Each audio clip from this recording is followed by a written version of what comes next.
अस्सलाम वालेकुम। मैं उम्मीद करता हूँ कि आप लोग खैरियत से होंगे। पिछले कुछ दिनों से पाकिस्तान के हालात जो हैं वो गैर मामूली रहे हैं। इसकी एक बड़ी वजह पाकिस्तान में एक बहुत बड़ी कॉन्फ्रेंस का होना है। सबसे पहले तो आप तमाम लोगों को मुबारकबाद है कि बहुत ही अहम कॉन्फ्रेंस जो है वो पाकिस्तान में बड़ी कामयाबी के साथ उसका आज इख्तिताम हुआ है, जिसमें दुनिया के बड़े ममालिक, पावरफुल कंट्रीज़ जो हैं उनके लीडर्स जो हैं उन्होंने शिरकत की है। और ये एक बड़ी एक पॉजिटिव ख़बर है, बड़ी मुस्बत ख़बर है कि पाकिस्तान बड़े अरसे से जो है वो इंटरनेशनल कम्युनिटी जो है उससे बिल्कुल आइसोलेटेड था और खुदा खुदा करके अब कुछ नॉर्मलाइजेशन की तरफ आ रहा है। मुझे यकीन है कि बहुत से मेरे जो लोग हैं, दोस्त हैं, वो ये कहेंगे कि मैं हुकूमत के हक़ में बात कर रहा हूँ या किसी और तरीके से बात कर रहा हूँ। बिल्कुल इस तरह से बात नहीं है। पाकिस्तान सबसे पहले है और पाकिस्तान के लिए अगर कोई अच्छी खबर है तो उसे हमें सेलिब्रेट करना चाहिए। इसमें सबसे जो अहम खबर थी वो इंडियन वज़ीर ख़ारजा का आना था।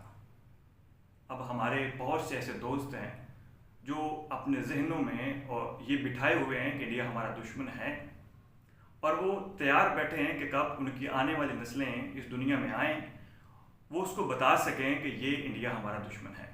वही नारा, वही सोच जो है वो अपनी आने वाली नस्लों में ट्रांसफ़र कर सकें। बहुत से लोग हैं जिनसे पूछा जाए कि इंडिया हमारा क्यों दुश्मन है, उसकी वजह क्या है, तो उनको वजह नहीं पता होती।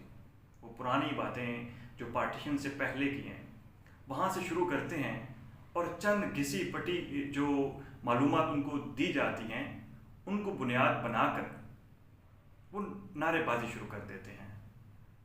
जब भी आप इंडिया का नाम लेते हैं तो अपने गांव में एक मज़दूर जो है उससे लेकर कोई पढ़ा लिखा है उस तक उसके ज़हन में दुश्मनी के जज्बात जाग जाएंगे। आखिर इंडिया हमारा दुश्मन क्यों है? पार्टीशन से पहले जो था, जो हुआ, उसको एक दफ़ा साइड पे कर दें। पाकिस्तान बनने के बाद अगर देखें तो इंडिया ने हमारे साथ क्या किया है। कुछ ऐसा ख़ास किया है जिसकी वजह से इंडिया हमारा दुश्मन बन गया हो?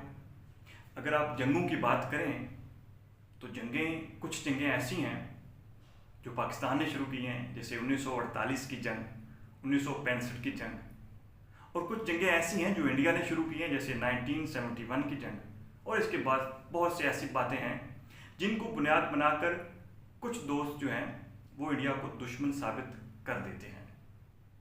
लेकिन अगर देखें तो इंडिया हमारा बहुत अहम पड़ोसी भी है। दुनिया की इस वक्त चंद बड़ी मार्केटों में से एक है।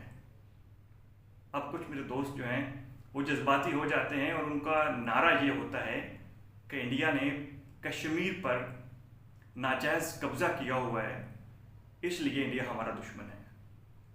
कब्ज़ा तो नाजायज़ है, लेकिन इंडिया इस वजह से सिर्फ जो है हमारा दुश्मन नहीं हो सकता। और कुछ दोस्त जो हैं वो तो नारा लगाना शुरू कर देते हैं, जज्बाती हो जाते हैं कि पाकिस्तान कश्मीर लेके रहेगा, कश्मीर बनेगा पाकिस्तान। भाई, आप कश्मीर को पाकिस्तान क्यों बनाना चाहते हैं? कभी अगर आप उनसे पूछें तो वो मेरे ख्याल में ऐसे ज़्यादा खुश हैं। इवन कि जो हमारे पास आज़ाद कश्मीर है उसकी भी एक अपनी पहचान है। तो आप जो उन पे हो रहा है, जो जुल्म हो रहा है, वो गलत है। वो कहीं भी किसी पे भी नहीं होना चाहिए। मगर आप कश्मीर को पाकिस्तान क्यों बनाना चाहते हैं? क्या आप पहले ही जन्नत में रह रहे हैं? क्या आपका मुल्क जो है वो दुनिया के जदीद तरीन ममालिक में शामिल हो गया है?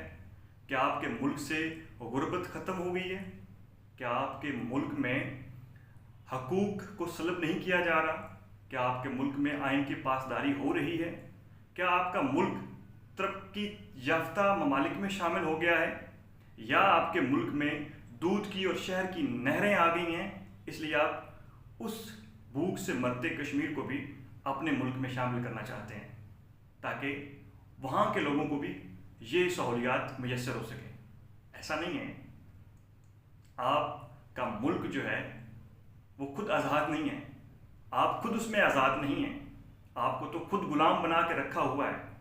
आपके हकूक सल्ब किए जा रहे हैं, आपको मारा पीटा जा रहा है और आपकी सोच अभी तक भी गुलामाना है। आप अपने लिए आवाज़ नहीं उठा सकते हैं, लेकिन आपको कश्मीर पाकिस्तान में शामिल करना है।